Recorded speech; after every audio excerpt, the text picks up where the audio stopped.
Hello everyone. आज हम कक्षा नवम की संस्कृत पाठ्य पुस्तक क्षेमुषी भाग 1 का द्वितीय पाठ स्वर्णकाक पढ़ेंगे। स्वर्णकाक। प्रस्तुत पाठ श्री पद्मश्री द्वारा रचित विश्व कथा शतकम नामक कथा संग्रह से लिया गया है, जिसमें विभिन्न देशों की 100 लोक कथाओं का संग्रह है। यह वर्मा देश यानी कि म्यांमार देश की एक श्रेष्ठ कथा है, जिसमें लोभ और दुष्परिणाम के साथ साथ त्याग और सुपरिणाम का वर्णन एक सुनहले पंख वाले कौवे के माध्यम से किया गया है। यह एक बहुत ही रोचक कहानी है, जिसमें लालच के दुष्परिणाम के बारे में बताया गया है। पाठ शुरू करने से पूर्व हम इसके शब्दार्थ अच्छे से याद कर लेते हैं। पुरा कश्मीष्यते ग्रामे एका निर्धना वृद्धा स्त्री न्यवसत। पुरा अर्थात प्राचीन काल में किसी एक गांव में एक निर्धन या गरीब वृद्धा बूढ़ी स्त्री रहती थी। न्यवसत यानी कि रहती थी। तस्या च एका दुहिता विनम्रा मनोहरा चासीत।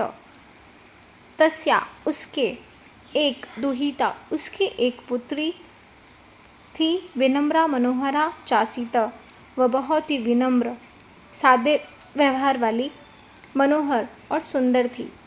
एकदा माता स्थाल्याम तंडुलान निक्षिप्य पुत्रीम आदिशत।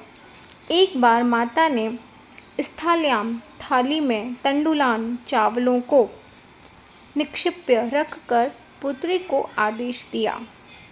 सूर्या तपे तंडुलान खगे भयो रक्ष्य। सूर्या तपे अर्थात सूर्य की धूप में तंडुलान चावलों की खगे भयो पक्षियों से रक्षा करना। किंचित कालानन्तरम एको विचित्र काकः समुड्य तस्या समीपम अगच्छत। किंचित कालानन्तरम कुछ समय के पश्चात एको विचित्र काक एक विचित्र तरह का कौवा समुड्य उड़कर तस्या समीपम अगच्छत उसके पास आया। नैतादृशः स्वर्णपक्षो रजतचंचू स्वर्णकाकस्तया पूर्वदृष्टम्। इस प्रकार के स्वर्णपक्षो सोने के पंख वाला, रजतचंचू चांदी की चोंच वाला, स्वर्णकाकस्तया सोने का कौवा उसने पूर्वम दृष्टा पूर्व में नहीं देखा था। तंडुलान खादंत हसंच विलोक्य बालिका रोदितुमारब्धा। उसे चावल खाते हुए हंसते हुए देखकर बालिका रोने लगी। बालिका ने रोदितुमारब्धा बालिका ने रोना आरंभ कर दिया। तम निवारयन्ती सा प्रार्थयत तंडुलान मा भक्षय।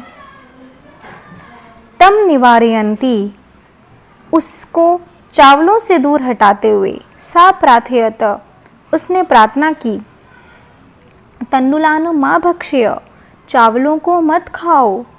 मदिया माता अतीव निर्धना वर्तते। मदिया मेरी माता अतीव अर्थात अत्यंत निर्धना वर्तते निर्धन वर्तते है। स्वर्णपक्षः काक प्रोवाच। सोने के पंख वाला कौवा बोला, माँ सुच शोक मत करो। सूर्योदयात् प्राग ग्रामादो बेहि पीपल वृक्ष मनु तव्या आगंतव्यम।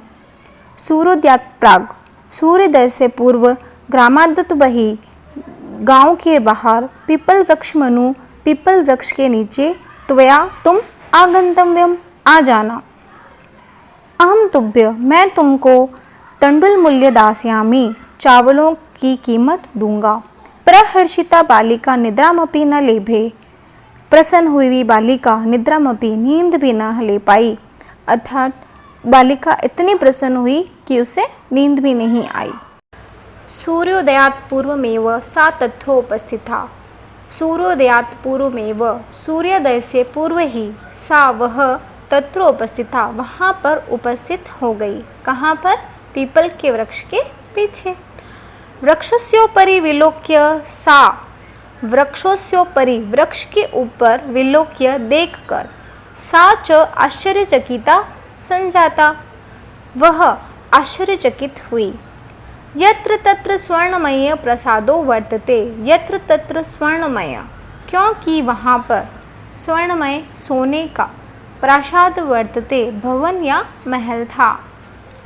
यदा काक शयित्वा, यदा जब कौवा शयित्वा सोकर, प्रबुद्धस्तदा सोकर उठा, तब तेन स्वर्ण गवाक्ष कथितम, उसने स्वर्ण गवाक्ष यानी कि सोने की खिड़की से कथितम कहा, हम हो बाले, अरे बालिका तुम आगता, तुम आ गई, तिष्ठ ठहरो, अहम त्वं कृते, मैं तुम्हारे लिए सोपानम अवतारयामी, अवतारयामी यानी उतारता हूँ, सोपानम सीढ़ी, मैं तुम्हारे लिए सोने की सीढ़ी उतारता हूँ। तत्कथ्य, तुम कहो, स्वर्णमय सोने की, रजतमयम चांदी की, ताम्रमयम या तांबे की। कौवा जब सोकर के उठा तब उसने सोने की खिड़की से कहा, अरे बालिका तुम आ गई, ठहरो, मैं तुम्हारे लिए सीढ़ी उतारता हूँ। उसने कहा कि सोने की सीढ़ी से आओगी, चांदी की सीढ़ी से आओगी या तांबे की सीढ़ी से आओगी। कन्या अवदत, कन्या ने कहा, अहम निर्धन मातु दुहिता अस्मि, अहम मैं निर्धन मातु गरीब माता की दुहिता बेटी अस्मि हूँ। ताम्र सोपानेन आगमिष्यामि, ताम्र सोपान तांबे की सीढ़ी से एव ही आगमिष्यामि आऊँगी। परम स्वर्ण सोपानेन सा स्वर्ण भवनम आरोहत, परम लेकिन स्वर्ण सोपानेन सोने की सीढ़ी से ही सा वह स्वर्ण भवनम सोने के भवन में आई। चिरकाल भवने चित्र विचित्र वस्तूनि संचितान दृष्ट्वा सा विस्मय गता। बहुत देर तक भवन में चित्र विचित्र वस्तूनि भांति भांति की वस्तुओं को संचितानी सजा हुआ दृष्ट्वा देखकर सा विस्मय गता, वह आश्चर्यचकित हो गई। श्रांता ताविलोकय, उसे थका हुआ देखकर काक अवदत, कौवा बोला, पूर्व लघु प्रातः राश, पहले सुबह का छोटा नाश्ता कर लो। वद त्वं स्वर्ण स्थाल्यां भोजनम करिष्यसि, तुम बोलो सोने की थाली में भोजन करोगी, किम वा रजत स्थाल्यां, या चांदी की थाली में, उत ताम्र स्थाल्यां, या तांबे की थाली में। बालिका अवदत, बालिका कहने लगी, ताम्र स्थाल्यां एव अहम, तांबे की थाली में ही मैं गरीब निर्धना भोजन करिष्यामि, मैं गरीब भोजन करूँगी। तदा सा आश्चर्यचकिता, फिर वह कन्या आश्चर्यचकित हो गई। यदा स्वर्णकाकेन स्वर्णस्थाल्यां भोजनम परिवेशितम, जब स्वर्ण कौवे ने सोने की थाली में ही भोजन परोसा। न एतादृशं स्वादु भोजनम आवधि बालिका खादितवती, इतना स्वादिष्ट भोजन बालिका ने पहले कभी नहीं खाया था। काको वदत बालिके अहम इच्छामि, कौवा बोला, बालिका अहम इच्छामि, मेरी इच्छा है कि यत त्वं, कि तुम सर्वदा हमेशा अत्रैव तिष्ठ, यहीं पर रहो। परम त्वमाता तु एकाकिनी वर्तते, लेकिन तुम्हारी माता भी अकेली है। अतः त्वं शीघ्रमेव स्वगृह गच्छ, इसलिए तुम शीघ्र ही अपने घर जाओ। इति उक्त्वा काकः कक्षाभ्यन्तरात् त्रिस्तमञ्जूषा निस्सार्यता प्रत्यवदत्। इति उक्त्वा काकः, इतना कहकर, ऐसा कहकर कौवा कक्ष के अंदर से, कक्षाभ्यन्तरात् कक्ष के अंदर से, तिस्र तीन, मंजूषा, मंजूषा या पेटिका, निस्सार्य निकाल करके, ता प्रत्यवदत उससे बोला। इतना कह करके कौवे ने अपने कक्ष के भीतर से 3 मंजूषाएं निकाल करके लाया और बालिका से बोला, बालिके यत्तच्छे ग्रहण मंजूषा में काम, कि बालिका तुम्हारी जो इच्छा हो वो इन 3 पेटिकाओं में से एक पेटिका तुम ग्रहण करो। लघुतमा मंजूषा प्रग्रह बालिकाय कथितम इयत एवं मदित्य तंडुलाम मूल्यम। सबसे छोटी मंजूषा को ग्रहण करके बालिका ने कहा, यही मेरे मदित्यंडुलान, मेरे चावलों का मूल्य है। बस इतना ही मेरे चावलों का मूल्य है।